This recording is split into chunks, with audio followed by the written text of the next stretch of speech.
Ça va.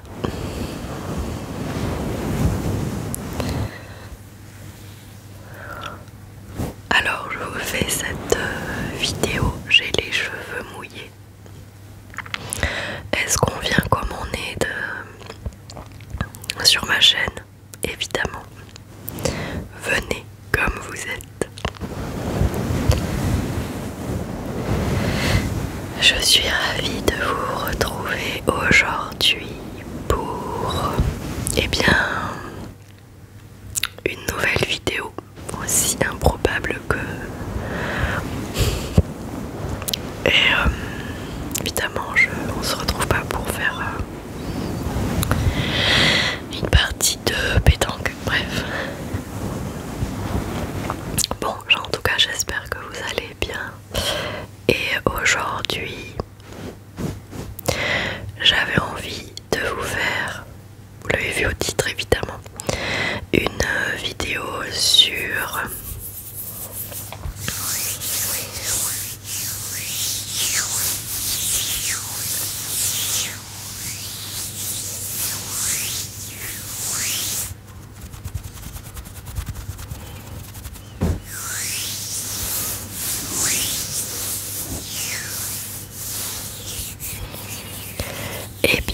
sur un médecin légiste assez connu dans le game, et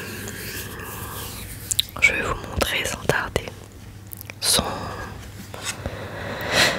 dernier livre, son 4e et dernier livre en date. Il s'agit de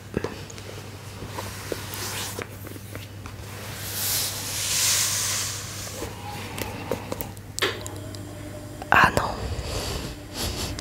Bon, j'ai raté mon intro, j'ai le frigo qui vient de se mettre en marche. Donc je reviens et je vais l'éteindre. Bon, j'ai raté mon suspense. Je vais l'éteindre parce que il faut que je me mette mon petit pense-bête, parce que je vous explique avant d'aller l'éteindre évidemment vite. En fait, une fois j'ai tourné une vidéo et comme depuis un an vous allez me dire, et du coup donc pour tourner les vidéos en général j'éteins mon frigo parce que c'est pas du tout relaxant et c'est un peu pénible. Et oh mais c'est où. Et du coup je fais une vidéo et je l'éteins, et puis je vais monter ma vidéo comme toujours, et puis bien souvent je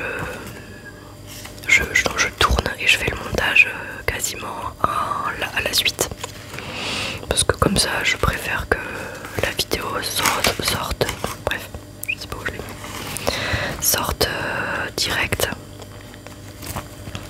parce que j'aime pas attendre en fait. Je suis tellement impatiente de...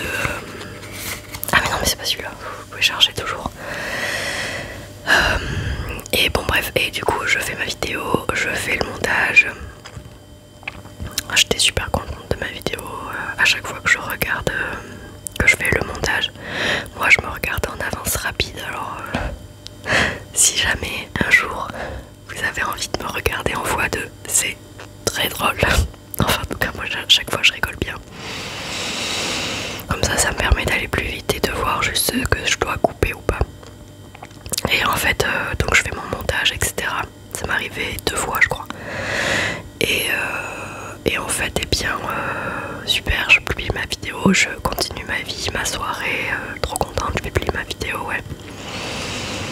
Et puis le lendemain matin je me réveille, j'ouvre mon frigo et là je me dis c'est bizarre, hein. Les aliments ils sont fous, ils sont pas chauds mais ils sont pas très froids quand même. Et là je regarde le thermostat et je me dis oh non, j'ai oublié de le rallumer. Du coup pendant 24 heures, heureusement que j'ai pas ouvert le congélateur et que j'ai pas vraiment ouvert le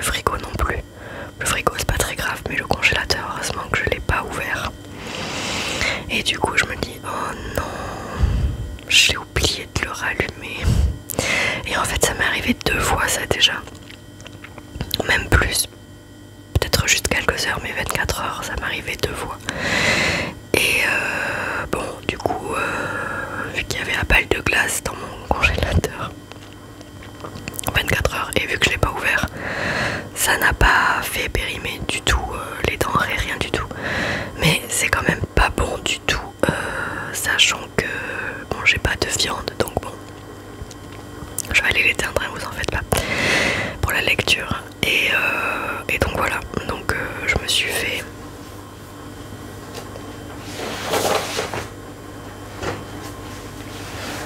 un petit pense-bête, voilà, avec je fais de l'aquarelle, donc avec des petits tests, bon bref, donc voilà, frigo, donc je vais me le mettre là, parce que j'ai pas envie d'oublier, parce que bon la nourriture c'est pas que c'est pas cher mais presque. Donc je reviens, je vais éteindre mon frigo, nous serons au calme pour parler de mort.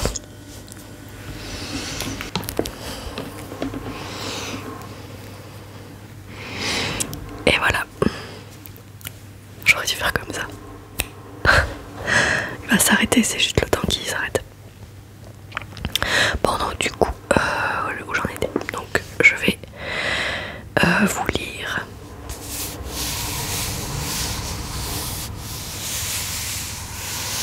un petit passage.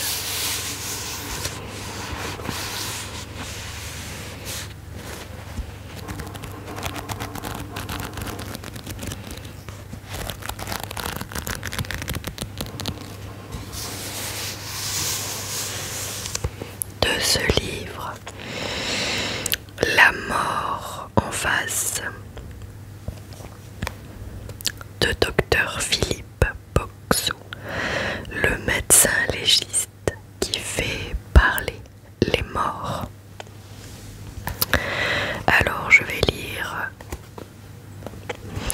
le derrière du livre, alias la 4e de couverture. Ce qui a motivé mon choix de la médecine légale, le hasard. J'avais 18 ans, l'âge où tout est possible, et la prêtrise me tentait beaucoup. J'adorais étudier les évangiles, rencontrer les gens, aider ceux qui en avaient besoin, et je me sentais prêt à m'y engager. Mais j'ai choisi de faire des études de médecine, et au terme de ma première année, j'ai croisé l'évêque de Liège que je connaissais et lui ai confié que j'avais abandonné l'idée de la prêtrise.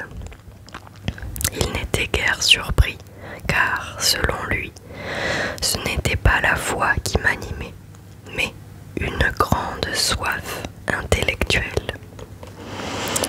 Médecin légiste et professeur en criminologie depuis plus de 30 ans, Philippe Boxou est l'auteur de livres qui ont permis à un très large public de découvrir le monde fascinant de la médecine légale dans sa réalité la plus crue, bien loin de l'image véhiculée par la fiction.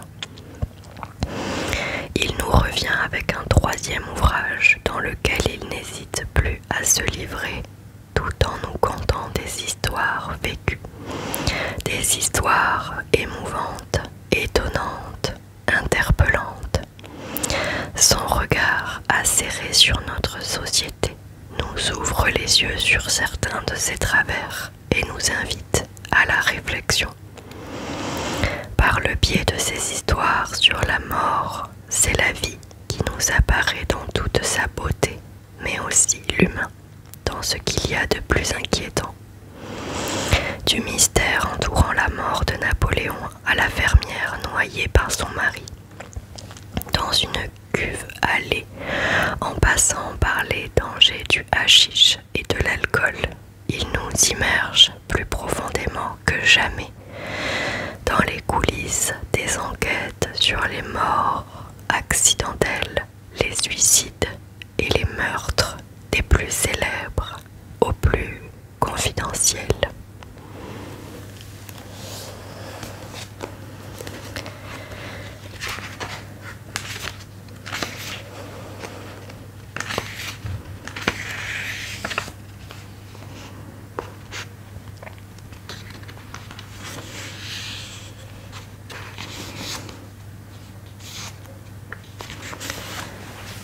Alors, il y a une petite introduction, une petite intro, épilogue comme on dit.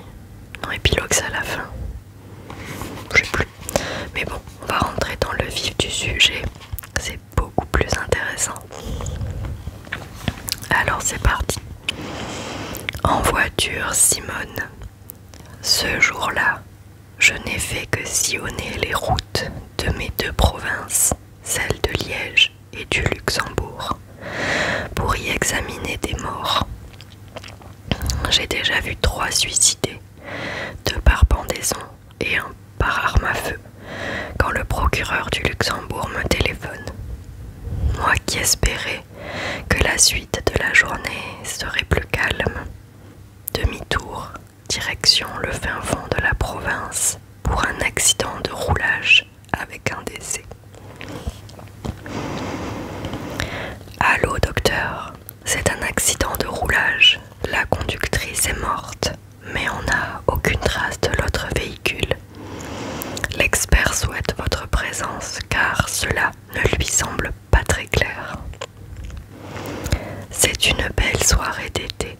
J'ai toujours aimé ces promenades en pleine nature, lorsque la route n'est éclairée que par la lueur de la lune et celle de mes phares. J'arrive à un barrage de police. Pas de doute, c'est par là.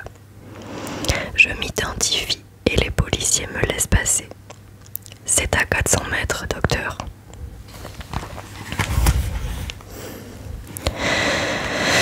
C'est une toute petite route de campagne où on aurait bien de la peine à croiser un autre véhicule.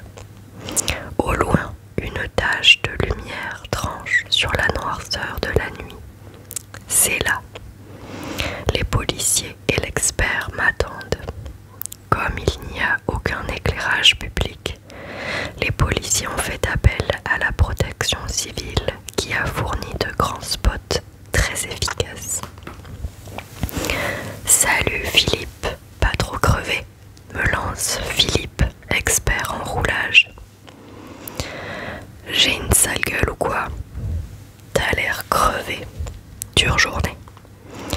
On peut le dire, j'enchaîne un peu pressé d'avancer. Pourquoi as-tu besoin de moi? Sur le plan du roulage, c'est clair. Une voiture a percuté celle-ci à l'arrière, puis s'est enfuie. Pas de problème. Mais je ne comprends pas pourquoi la conductrice est décédée avec un choc aussi faible.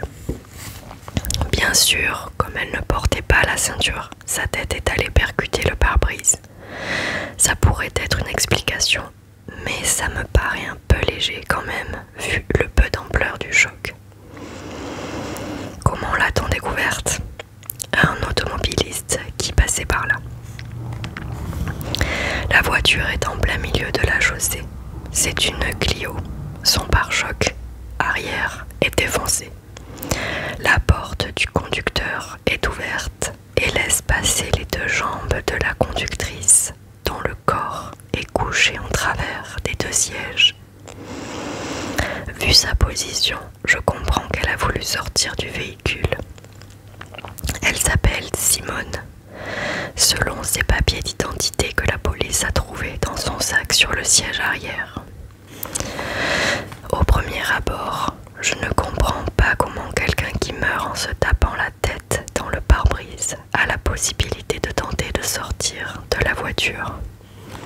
Ça ne tient pas la route, sans mauvais jeu de mots. Il y a donc une autre cause à sa mort, c'est évident. En retournant à ma voiture pour prendre mon sac à dos qui contient tout le matériel de descente, je marche sur un objet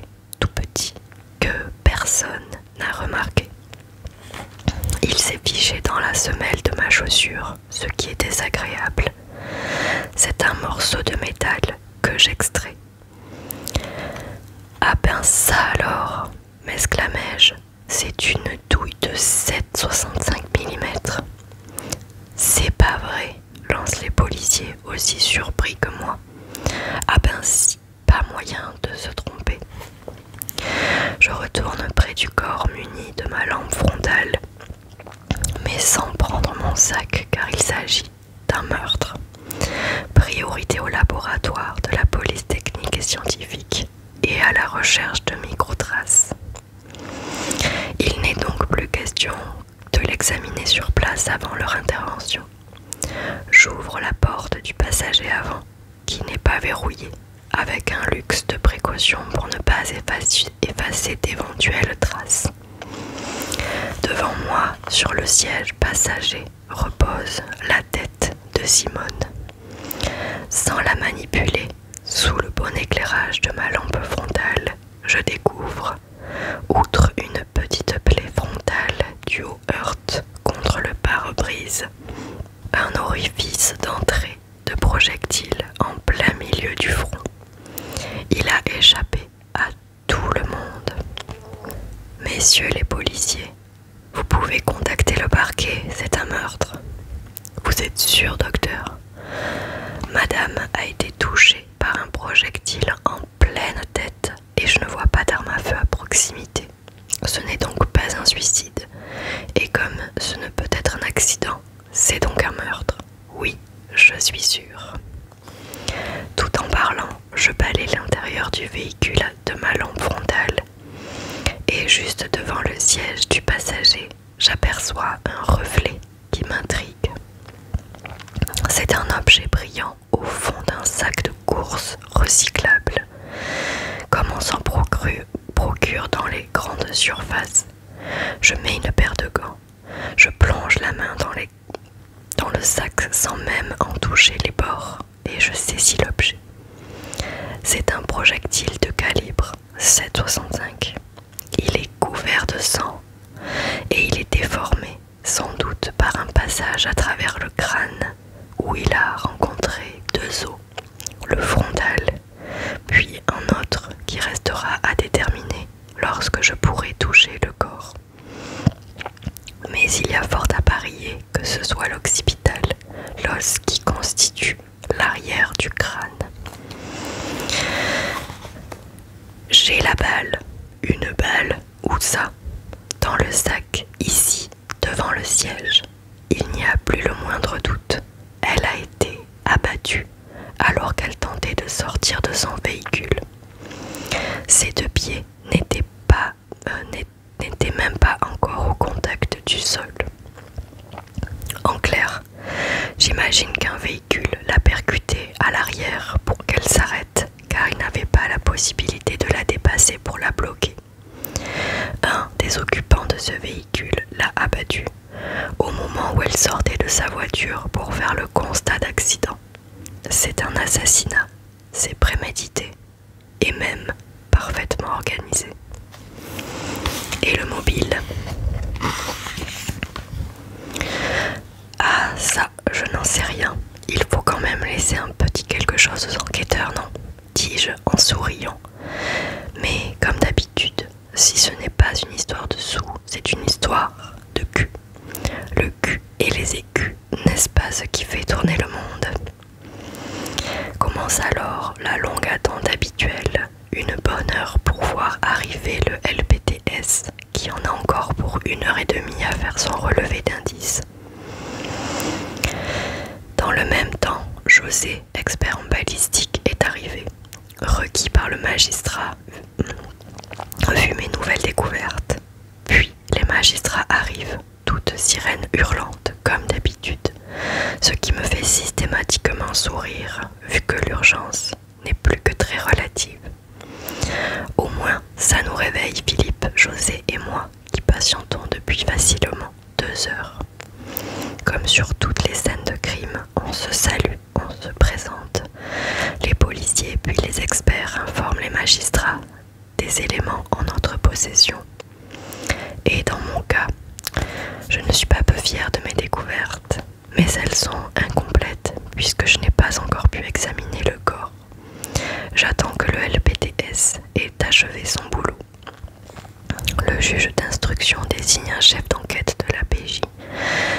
début de l'affaire.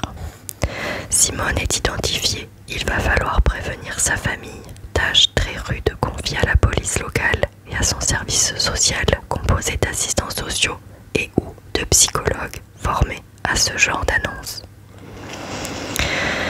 Le labo a fini, je m'approche du corps et je fais mes premiers relevés, comme d'habitude, en commençant par la mesure de la température rectale qui me sert à évaluer le moment du décès et qui nécessite toujours une manipulation des vêtements. Puis je fais mes prélèvements de sang et d'urine. Couchée sur le dos, elle est dans la bonne position pour donner accès au site de prélèvement. À l'aine pour le sang et au bas abdomen pour l'urine. Je pourrais les effectuer à un autre moment, mais puisque la mesure de la température rectale ne peut attendre et qu'il faut quelques minutes pour que le thermomètre stabilise la température, j'en profite. Ensuite, je retourne examiner la tête. Il y a bien un orifice d'entrée qui, à cause du sang qui s'en est écoulé, a été pris par les policiers pour le point d'impact du pare-brise. Et il y a bien aussi un orifice de sortie à l'arrière du crâne en région occipitale, comme prévu. José, l'expert en balistique, examine le projectile et confirme ce que j'ai dit. À lui maintenant d'expliquer cette trajectoire qui a amené le projectile dans le sac devant le siège passager à l'avant. Les pompes funèbres sont appelées pour amener le corps en salle d'autopsie où un collègue me rejoint. Je débute l'autopsie par le dos, comme d'habitude. J'examine la plaie occipitale. C'est une plaie déchirée, comme le montrent les orifices de sortie, surtout crânien, à cause de l'os qui est directement sous-cutané et qui peut, lorsqu'il est fracturé, lui aussi déchirer la peau. La face postérieure est achevée sans qu'aucune autre lésion ne soit relevée. Le corps est recousu et retourné pour présenter la face antérieure. J'examine la lésion frontale. C'est bien un orifice d'entrée. L'orifice d'entrée en transcrânien est soit rond avec une collerette érosive sur son pourtour, soit complètement éclaté en étoile. Ce qui ne s'observe que lorsque la peau traversée par le projectile recouvre un os. En fait, l'onde de choc qui part du canon de l'arme se répercute sur l'os crânien qui la renvoie et déchire la peau au passage. Tandis que mon collègue ouvre le thorax et l'abdomen, j'ouvre le crâne. Je fais une découpe de peau qui va d'une oreille à l'autre, en passant par le sommet du crâne, et je décolle la peau qui adhère fortement à l'os sous-jacent, aidé par la lame du bistouri, ce qui dégage l'os crânien. Cette partie du crâne que je viens de dégager porte le nom de calotte crânienne. Puis, avec une scie électrique à plâtre, je découpe cette calotte crânienne et l'enlève, ce qui permet de voir la dure mer, la plus externe des méninges qui entourent le cerveau. Je la découpe et je vois le cerveau tout inondé de sang.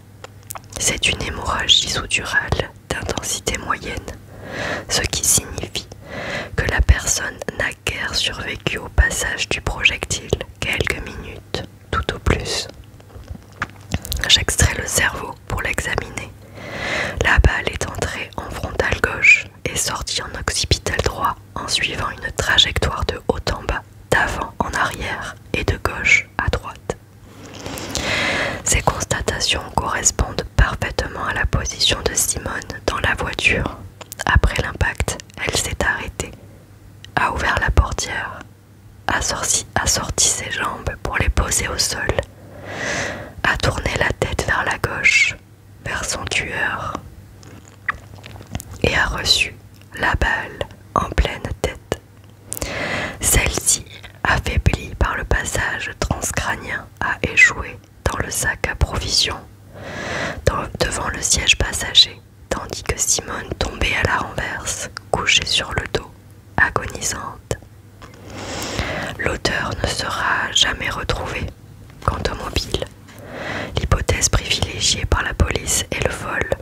En effet, tous ceux qui la connaissaient savaient que Simone se promenait toujours avec tous ses bijoux sur elle, dans son sac à main, par peur des cambrioleurs, et dans son sac, point de bijoux.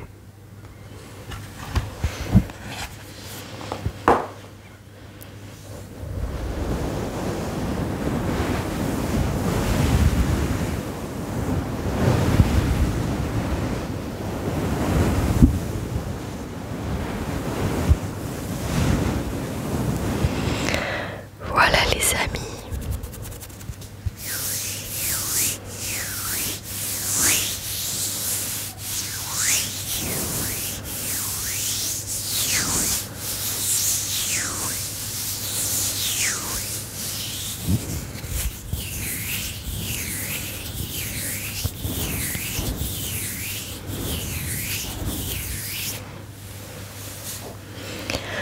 J'espère que cette vidéo vous aura plu, détendu, je ne sais pas.